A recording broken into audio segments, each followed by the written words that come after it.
കുടുംബത്തിന്റെ സുഖത്തിന് വേണ്ടി നമ്മുടെ സുഖങ്ങളെ കാറ്റിൽ പറത്തിയവരാകുന്നു നമ്മൾ. ഞാനിപ്പോ ഈ കഴിഞ്ഞ അടുത്തേ ഗൾഫിൽ പോയപ്പോഴേ അവര് 15 ദിവസത്തെ യാത്രയാണ്. അപ്പൊ ഞാൻ പോണതിന് മുമ്പ് എന്റെ ഭാര്യ പറഞ്ഞു, നിങ്ങൾ പോണതിന് മുമ്പ് ഒരു കാര്യം ചെയ്യേണ്ടി, നമ്മളെ ബാത്റൂമിലുണ്ട് ആ പൈപ്പിന് ചെറിയൊരു ലീക്ക്, ഓരോ തുള്ളി ഇങ്ങനെ എപ്പോഴും ഉറ്റിക്കൊണ്ടിരിക്കും, നിങ്ങളൊരു പ്ലംബറെ വിളിച്ചുകാണ്ട് അതൊന്ന് ശരിയാക്കി പോണം കേട്ടോ, നിങ്ങൾ പോയാ പിന്നെ ഇടങ്ങേറേക്കാരം. ഞാൻ പറഞ്ഞു, ഒരു തുള്ളി വെള്ളമല്ല വീണോട്ടെ. അപ്പൊ നല്ല ഒരു തുള്ളി വീണല്ല, ബാത്റൂം എപ്പോഴും നനഞ്ഞുകൊണ്ടേക്കാരം, അതുകൊണ്ട് നിങ്ങൾ അതൊന്ന് ശരിയാക്കി പോണം കേട്ടോ. പൈപ്പേ ഞാൻ നന്നാക്കിയിട്ടാ പോയത്. ഗൾഫ് പോയിട്ട് എന്താ രസം അറിയുക, ഗൾഫ് പോയിട്ട് ഓരോ ദിവസവും താമസിക്കാൻ ഓരോ സുഹൃത്തുക്കളുടെ റൂമിലാണ് എത്തിയത്. നമ്മുടെ നാട്ടിലെ പൈസക്കാരവര് ഇവിടെ 5ഉം 6ഉം ബെഡ്റൂമും ബാത്റൂം അറ്റാച്ച്ഡ് ബെഡ്റൂമുള്ള നമ്മുടെ നാട്ടിലെ പണക്കാരായ ആൾക്കാരാ. ഓരോ റൂമിലാ നമ്മൾ പോയി പാർക്കണേ. ഓരോ റൂമിക്ക് ചെല്ലുമ്പോഴും മൂപ്പർ ആദ്യം വന്ന്, പിന്നെ ഫ്ലഷ് വർക്ക് ചെയ്യൂലട്ടോ, ഇതാ പാർട്ടിയിൽ വെള്ളം കിട്ടോ, ഇതാ മറ്റേത് ശരിയല്ലട്ടോ, ഇതിന് എടുത്തോളിട്ടോ, ആ പൈപ്പ് വർക്ക് ചെയ്യൂലട്ടോ, ഇവിടെ വക്കറ്റ് ഉണ്ട് കേട്ടോ. എല്ലാരും അങ്ങനെയാ. എന്തേ നിങ്ങള്, എന്തേ അത്? സ്വന്തം കുടുംബം. കൊണ്ടോട്ടിക്കാരനായ ഒരു സുഹൃത്തിനെ ഞാൻ മറക്കൂല.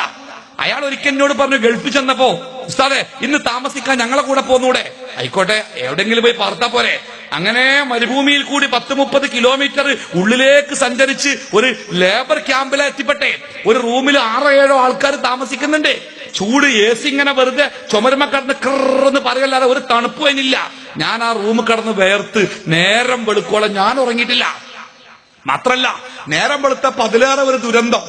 കമ്പനിയിലേക്ക് തൊഴിലാളികളെ കൊണ്ടുപോകാനുള്ള ബസ് ഈ ടെന്റിന്റെ മുമ്പിൽ ഇങ്ങനെ വിറച്ച് കിടക്കുക, പോകാൻ സമയമായിട്ടുണ്ട്. ആളുകൾ ഇങ്ങനെ ബാത്റൂമിന് മുമ്പിൽ വരിക്കുക. ബാത്റൂം പറഞ്ഞാല് നമ്മളെ സമ്മേളനങ്ങളൊക്കെ കാണാറില്ല, ആ ഫൈബറിന്റെ ടെമ്പററി ബാത്റൂം ഉണ്ടല്ലോ, ആ ബാത്റൂം ഇങ്ങനെ ആ വാതിലിങ്ങനെ പുറത്തുനിന്ന് തള്ളിപ്പിടിക്കണം, ഇല്ലെങ്കിൽ ഇങ്ങോട്ട് പോരും. ഉസുറും മുളിയുള്ള ആള് പുറത്തുണ്ടെങ്കിൽ ഓനിങ്ങനെ തള്ളിപ്പിടിക്കാമാണെങ്കിൽ അതാ ബാത്റൂമിന്റെ അവസ്ഥ. അങ്ങനെയൊക്കെ ഓരോ ബാത്റൂമിന്റെ മുമ്പിലും 10-15 ആൾക്കാരുണ്ട്. അപ്പൊ എന്റെ ആതിഥേയൻ കൊണ്ടോട്ടിക്കാരൻ, അയാൾ എന്നോട് പറഞ്ഞു, ഉസ്താദ് എങ്ങക്കറിയോ, ഞാൻ ഇപ്രാവശ്യം നാട്ടിൽ പോയപ്പോ എന്റെ വീടിന്റെ പുതിയ വീട്ടിലേക്ക് താമസം മാറ്റിയിട്ടാ പോന്നത്. നല്ല വീടാണ്, 4 ബെഡ്റൂമുണ്ട്. 4 ബെഡ്റൂമും ബാത്റൂം അറ്റാച്ച്ഡ് ബെഡ്റൂമുകളാ. മാത്രമല്ല പുറത്ത് 2 കോമൺ ബാത്റൂം വേറെയുണ്ട്. എന്റെ വീട്ടിൽ ആകെയുള്ള ഭാര്യ 2 മക്കളും പിന്നെ വീട്ടിൽ ജോലിക്കെടുക്കുന്ന സ്ത്രീയും. രാത്രി ഒറ്റക്ക് കിടക്കാൻ പേടിയാവുമ്പോ തറവാട്ടിൽ നിന്റെ ഉമ്മ കാവല് വരും. ആകെ എന്റെ വീട്ടിലെ ജനസംഖ്യ ഇതാ ഈ 5 മൗലവി. ഇവരാകപ്പാടെ ഉപയോഗിക്കുന്നത് ഒരു റൂമും അതിന്റെ ബാത്റൂമുമാണ്. ബാക്കിയുള്ളതൊക്കെ വെറുതെ കിടക്കുകയാണ് മൗലവി. എന്താ അയാൾ പറയണേ, മൗലവി 6 ബാത്റൂമുകൾ സ്വന്തമായിട്ടുള്ള ഞാന് ഈ പൊളിഞ്ഞു വീഴാറായ ബാത്റൂമിന്റെ തകരവാതിലും തള്ളിപ്പിടിച്ച് ഞാൻ ഈ കാവൽ കിടക്കുന്ന ത്യാഗം എന്റെ കുടുംബം എന്തെങ്കിലും അറിയോ മൗലവി? ഞാൻ പറഞ്ഞു, അറിയിക്കണ്ട, അവര് ജീവിച്ചോട്ടെ. അങ്ങനെയല്ലേ നമ്മളൊക്കെ.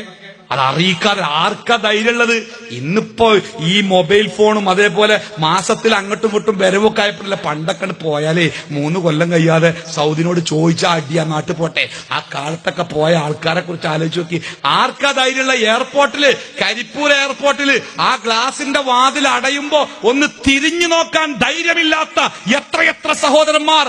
ഇപ്പുറത്ത് സ്റ്റീലിന്റെ വേലിക്ക് പുറത്ത് നിറഞ്ഞ കണ്ണുമായി കാത്തിരിക്കുന്ന പ്രിയപ്പെട്ടവരെ തിരിഞ്ഞു നോക്കാൻ ധൈര്യമില്ലാതെ അടഞ്ഞ വാതിലിനപ്പുറത്തേക്ക് പിന്നിലേക്ക് കൈവീശിക്കൊണ്ട് കടന്നു പോകുന്ന എത്രയെത്ര സഹോദരന്മാരെ നമ്മൾ കണ്ടു.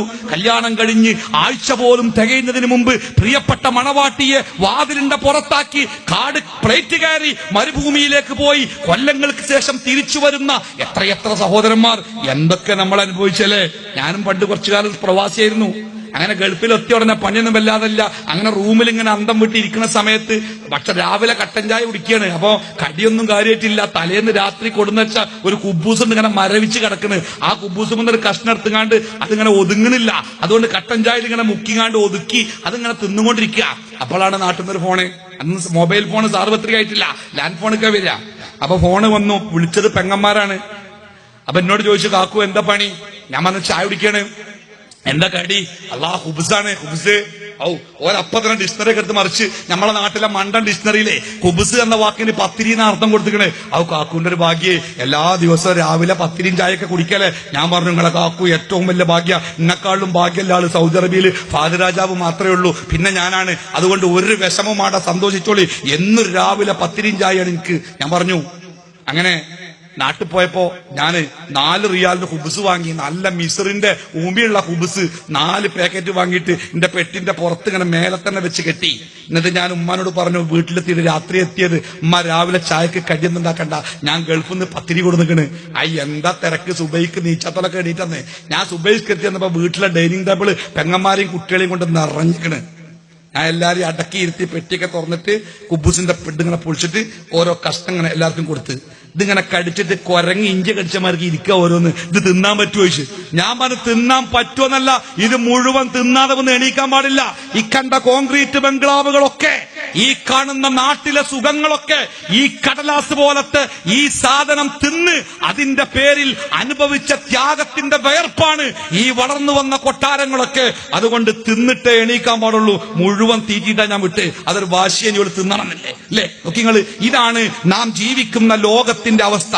നമ്മുടെ പ്രയാസങ്ങൾ, നമ്മുടെ കഷ്ടപ്പാടുകൾ അത് എത്രയുണ്ടെങ്കിലും അത് നമ്മുടെ കുടുംബത്തിനെ അറിയിക്കാതെ അതുകൊണ്ട് ജീവിക്കുവാൻ നമ്മൾ ഇഷ്ടപ്പെട്ടു. നമ്മുടെ കുടുംബം പ്രയാസപ്പെടാൻ പാടില്ല. ആ കുടുംബത്തിന് വേണ്ടി എന്തും നമ്മൾ ചെയ്യും.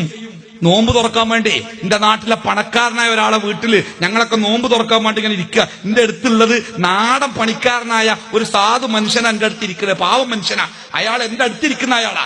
അങ്ങനെ ബാങ്ക് കൊടുത്ത് കരക്കൊക്കെ തിന്നാൻ തുടങ്ങിയപ്പോ ഇയാൾ ഇങ്ങനെ ഇരുന്ന് ആ ഗ്ലാസ്സിലെ വെള്ളം കുടിച്ചിട്ട് ആ തോർത്തും കൊണ്ടൊന്ന് കുടഞ്ഞ് തോളിട്ട് എഴുന്നേറ്റ് ഒരൊറ്റ പോക്ക്. ആൾക്കാരൊക്കെ നോക്കി, എന്റെ ഇപ്പൊ കുഞ്ഞേമാക്ക് പോയത്, എന്തേലൊക്കെ ഭക്ഷണത്തിൽ വേണ്ടാത്ത വല്ലതും കണ്ടോ? ഒന്നുമില്ല. വയറിന് വല്ല അസുഖം ഉണ്ടായോ? എന്താ അറിയില്ല. മുമ്പിൽ പോയി, തിരിഞ്ഞോക്കാതെ പോയി. പിറ്റേ ദിവസം കണ്ടപ്പോ ഞാൻ ചോദിച്ചേ, അല്ല എന്തേ ഇന്നലെ നിങ്ങളൊന്നും തിന്നാതെ എണീറ്റ് പോയത്? മൂപ്പര് പറഞ്ഞേ, ഞാനേ ഒരു 3 മണിക്ക് എന്റെ ഭാര്യ വിളിച്ചിനി. അപ്പൊ ഞാൻ ചോദിച്ചു, എന്താടി ഇന്ന് നോമ്പുറക്കള്ളേ? ഞാൻ ഉണ്ടാവൂല എന്ന് പറഞ്ഞു. അപ്പൊ ഭാര്യ പറഞ്ഞു, ഇന്നൊന്നും വേണ്ട, നമുക്ക് ചോറ് വെക്കാം. അത്താഴത്തിന് നോമ്പ് തുറക്കാനും ഒറ്റ ചോറ് വെച്ചാല് അത് മതിയല്ലോ. നോമ്പ് തുറക്കുമ്പോ അത് തിന്നാ, അത്താഴത്തിനും അത് തിന്നാ, നിങ്ങൾ നോമ്പ് തുറക്കാൻ പോയിക്കൊള്ളണ്ടി, ഞാനും കുട്ടികളും ചോറ് തിന്നോളാന്ന് ഭാര്യ പറഞ്ഞു. ഇവിടെ ഈ സ്വാദിഷ്ടമായ ഭക്ഷണത്തിന്റെ മുമ്പിലിരുന്നപ്പോ ആ മനുഷ്യന്റെ മനസ്സിലേക്ക് ഓടിയെത്തിയത് ചോറ് കുഴച്ച് നോമ്പ് തുറക്കാൻ ശ്രമിക്കുന്ന തന്റെ പ്രിയപ്പെട്ട ഭാര്യയുടെ, തന്റെ പ്രിയപ്പെട്ട മക്കളുടെ ദയനീയമായ ചിത്രം. അയാൾ പറഞ്ഞു, നോക്കടാ, എനിക്ക് തിന്നാൻ കഴിഞ്ഞില്ല, ഞാൻ എന്റെ വീട്ടിൽ പോയി ചോറ് നിങ്ങാണ്ട് നോമ്പ് തുറന്നു. ഇത് ആ മനുഷ്യന്റെ മാത്രം മനസ്സല്ല, ഞാനും നിങ്ങളും അടക്കമുള്ള ഏതൊരു മനുഷ്യന്റെയും മനസ്സിന്റെ ഏറ്റവും വലിയ പ്രത്യേകതയാകുന്നു അത് കുടുംബമാണ്. നമ്മുടെ മനസ്സിൽ മുഴുവനും ആ കുടുംബത്തിന്റെ സൗഭാഗ്യം, ആ കുടുംബത്തിന്റെ രക്ഷ, നമ്മുടെ മക്കളുടെ, നമ്മുടെ കുടുംബത്തിന്റെ രക്ഷ, അതാണ് നമ്മുടെ ജീവിതത്തിന്റെ സ്വപ്നം. അതിനുവേണ്ടി എന്തും നമ്മൾ ചെയ്യും, നമുക്ക് മടിയില്ല.